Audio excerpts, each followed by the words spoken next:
जिस वृक्ष के नीचे बैठ करके बुद्ध को समाधि प्राप्त हुई है, उस वृक्ष को बौद्ध धर्म के मानने वाले बुद्ध का ही रिप्रेजेंटेटिव जानते हैं। कंबोडिया में, थाईलैंड में तो ऐसा भी देखने में आया कि बुद्ध की मूर्ति नहीं बनाई, सिर्फ बुद्ध के उस वृक्ष का चिन्ह बना दिया गया या मूर्ति बना दी गई या कार्विंग कर दी गई पत्थर या लकड़ी में, कि वो बुद्ध का वृक्ष जैसे बुद्ध हो गया है। जिस वृक्ष के नीचे बैठ करके बुद्ध को महासमाधि प्राप्त हुई, संबोधि प्राप्त हुई, ये इतना बड़ा विस्फोट हुआ उनके चित्त में, तो उसको जैसे पी गया है वृक्ष। कभी अवसर मिले जाने का तो मात्र शांत होकर के आंख बंद करके ध्यानस्थ होइएगा। अगर आप ठीक रिसेप्टिविटी में होंगे तो उस विशेष घटना को आज भी महसूस कर सकोगे, 2500 साल बाद भी महसूस कर पाओगे। पर लोग इतने पत्थर हैं, इतने इनर्ट, इंस्पिड एंड इनसेंसिटिव। हृदय का तो हमारा पता ही नहीं कि दिल नाम की भी कोई चीज होती है हमारे अंदर। सिर्फ इंद्रियक और शारीरिक तल पर हम लोग जीते हैं, भाव के तल पर, भाव के जगत में, हृदय के तल पर हम जीते ही नहीं। कुरुक्षेत्र में जिस वृक्ष के नीचे खड़े होकर के, या बिल्कुल उसके नीचे न सही, लेकिन शास्त्र कहता है कि वह वृक्ष मौजूद था जब कृष्ण ने गीता उच्चारी है। आज भी ज्योतिसर कुरुक्षेत्र के उस स्थान पर तुम जाओ और शांत भाव से बैठो, कहीं कृष्ण की बंसरी आज भी सुन जाएगी। नाच तो किसी चीज का भी नहीं होता, समय के साथ प्रवाह में चीज तो बनी रहती है, नाच नहीं होता, पर भाव हो तो। जैसे ज्योतिर्लिंग हैं, 12 ज्योतिर्लिंग हैं शंकर भगवान के, वहां जाओगे तो सिर्फ पिंड है, शिवलिंग है, पत्थर है, तुम कहोगे चट्टान है। जैसे केदारनाथ में तो लगता है जैसे चट्टान ही है, शिवलिंग का आकार भी नहीं, आकार भी नहीं। ओंकारेश्वर में देखो तो उसमें भी कोई सही शिवलिंग का आकार तो है ही नहीं वहां पर, लेकिन फिर भी उनको ज्योतिर्लिंगों में गिनती गिनी जाती है। क्यों? इसलिए नहीं कि वहां पर शिवलिंग है, बल्कि इसलिए भी नहीं कि वो मंदिर है, बल्कि इसलिए वो तीर्थ है क्योंकि वहां पर बैठ करके आप शंकर जी से अपना संबंध स्थापित आज भी कर सकते। ऐसे ही मानस सरोवर, ऐसे ही अमरनाथ। मानस सरोवर तो महादेव का चुना हुआ स्थान है, यूं कह सकते द रेजिडेंशियल एड्रेस। हिमालय की इन्हीं चोटियों पर भोलेनाथ का कहा वास है। अब ऐसे तुम जाओगे तो तुम कहोगे यहाँ तो झील है, मानस सरोवर झील है, पर्वत है, बर्फ है, शंकर जी तो बैठे दिख नहीं रहे हैं। अब शंकर जी को देखने के लिए पहले तुम्हें अपने आप को देखना होगा। शंकर का दर्शन कर सको उसके पहले तुम्हें अपनी दृष्टि ऐसी दिव्य बनाने की आवश्यकता है कि भावना से, प्रेम से, श्रद्धा से तुम अपने अंतर एकाग्र चित्त हो करके ध्यानस्थ अगर तुम हो सके तो ध्यानस्थ जो रहते हैं ऐसे व्यक्ति मानस सरोवर अथवा जो जागृत तीर्थ हैं वहां पर जाते ही महसूस करते हैं, बात कर सकते हैं, दर्शन भी हो सकता है, कोई बड़ी बात नहीं। पर भाव विहीन हो तो साक्षात भोलेनाथ महादेव जी आके खड़े हो जाएं, तुम नहीं पहचान सकोगे। तुम कहोगे पता नहीं कोई मदारी वाला है, कोई जोगी है, कोई सांपू वाला बाबा है, कौन है ये? राम जी को देख रही है मंथरा, फिर भी लड़ती है। राक्षस देखते हैं, कुंभकर्ण, मेघनाद देखते हैं, राम को देख करके भी उनसे युद्ध करते। शिशुपाल, कंस, जरासंध कृष्ण को देख रहे हैं पर देख करके भी उनसे युद्ध कर रहे हैं, उनको मारना चाहते हैं। खाली देख लेना ही तो बहुत नहीं होता, दिखने से अधिक महत्वपूर्ण है आपका भाव कैसा है, आपकी भावनाएं कैसी। पूजा करो तो प्राण की पूजा करो, और इस प्राण की पूजा को करने के लिए जानना होगा कि यह जगत, ये सारा संसार जिसके पीछे तुम भागे भागे फिरते हो, है तो ये स्वप्न की न्याय, माया का खेल सारा। साईं है क्यों बिसारा, साईं को बिसार दिया, जगत को पकड़ लिया। पर याद रहे एक फना होता जाए, दूजा न मिटने पाए। संसार फना हो जाएगा, फना माने मिट जाएगा, और ईश्वर और परमात्मा वो अमिट अस्तित्व है। The existence which never dies, the immortality is the attribute of Brahman. ब्रह्म का चिन्ह ही यही है, जो मरता नहीं, जो बदलता नहीं, जो चैतन्य है, जो सर्वव्यापक है। इस गोविंद की प्यास दिल में जगा, इस गोविंद को ढूंढ अपने अंदर। मंदिर में रखे गोविंद को प्रणाम करके आ गया तो काम चलाऊ बात है, अभी असली गोविंद के साथ तो तेरी मित्रता हुई ही नहीं। हुई क्या? भजो गोविंद को, भजो भजो, खोजो, ढूंढो, ढूंढिए, उसको ढूंढिए। और मनुष्य जीवन में यही तो एक विशिष्ट बात है कि मनुष्य ही ईश्वर को खोज सकता है, और दूसरा कोई जानवर नहीं खोज सकता। कबीर कहते हैं, बैल भय तब कहां बिरानो। अगर अगले जन्म में तू बैल बन गया तो किसी के गड्ढे में जुता होगा और उसकी छड़ी की मार खाता होगा। अरे आज मनुष्य है, होश कर, अपने जीवन को व्यर्थ मत कर। और हरि को बिसारा तो हर बिन बैल बिराने हुई है। जिसने हरि को बिसारा पक्की बात बैल बनेगा।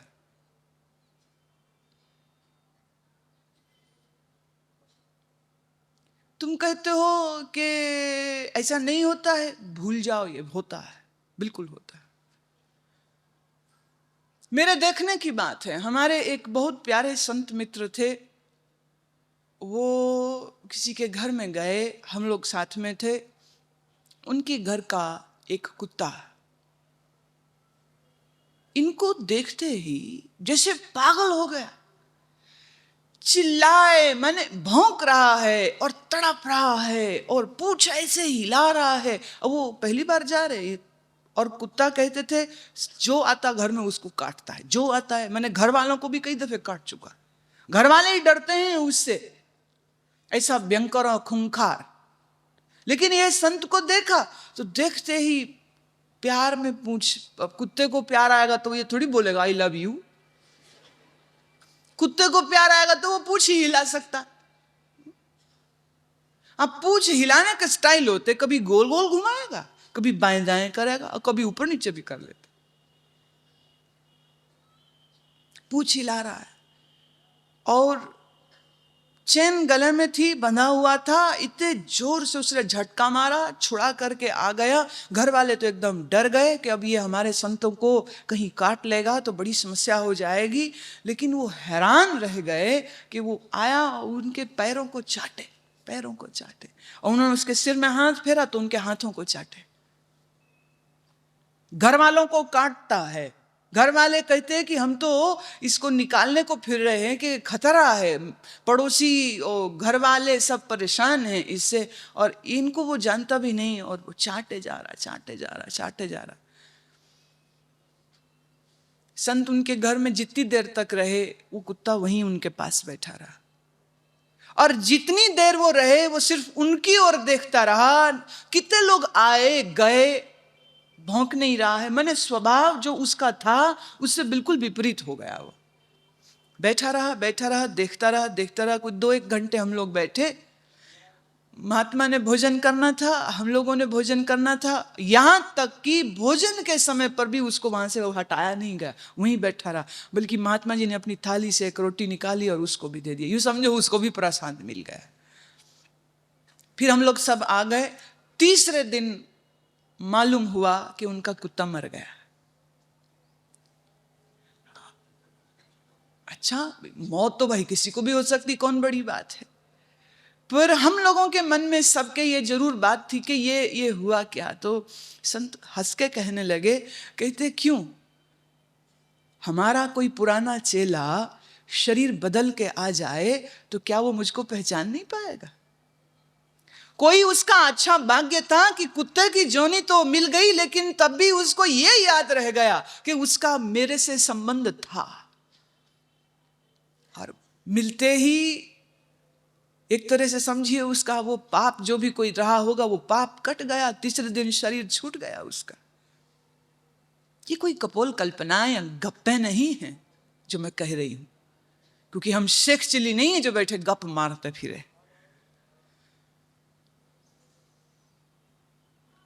रमन महर्षि के स्थान पर एक गाय, एक बंदरी, एक गिलहरी, ये इनके पक्के श्रोता थे कि जब तक गिलहरी आकर के उनके कंधे पर ना बैठ जाए, जब तक गाय, जिसका नाम उन्होंने लक्ष्मी रख दिया था, वो अपनी मुंह खिड़की से अंदर ना कर दे, और जब तक बंदर आकर के बैठ न जाए, तब तक रमन ऐसे तो बोलते ही नहीं थे, पर जब बोलेंगे तो तब बोलेंगे जब उनके ये 3 श्रोता आ चुके हों।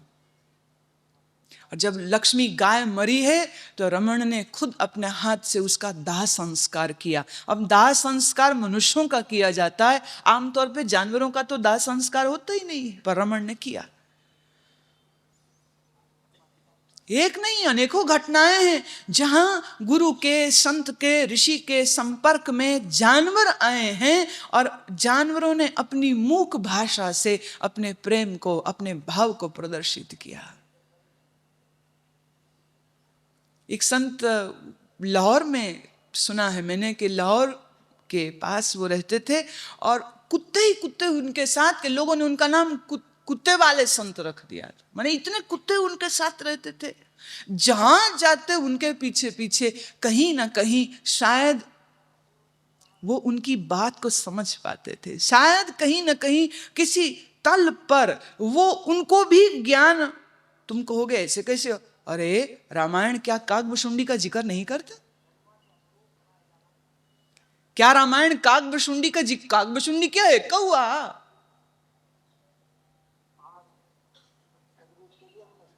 शरीर बदल जाए, कभी कभी किसी ज्ञानी, किसी संत, किसी उच्च कोटि के साधक को भी पशु जोनी मिल सकती है।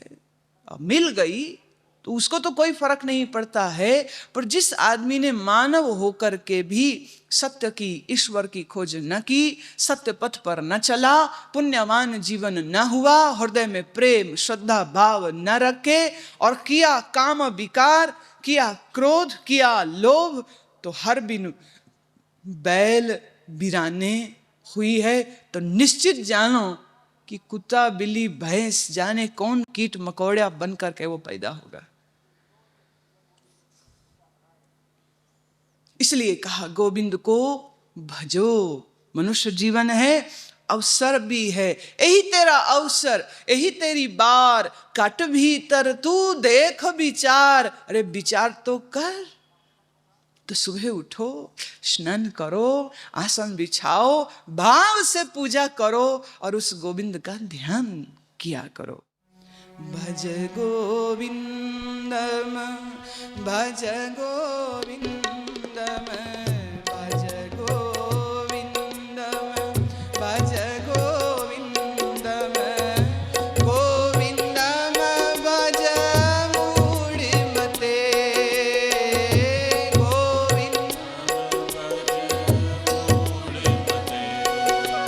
भज गोविंदम, भज गोविंदम, गोविंदम भज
देवधानं माधवदानं भज गोविन्दं भज गोविन्दं गोविन्दं भज मूढमते भज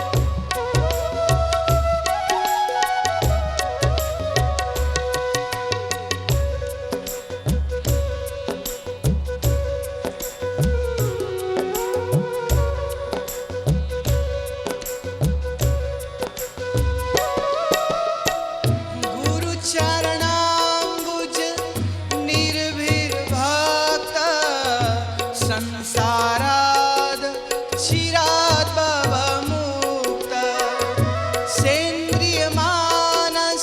सेन्द्रियमानसनियमं देवं द्रक्ष्यसि निज हृदयस्थं देवं भज गोविन्दं भज गोविन्दं भज गोविन्दं भज गोविन्दं गोविन्दं भज मूढमते गोविन्दं भज मूढमते भज गोविन्दं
जो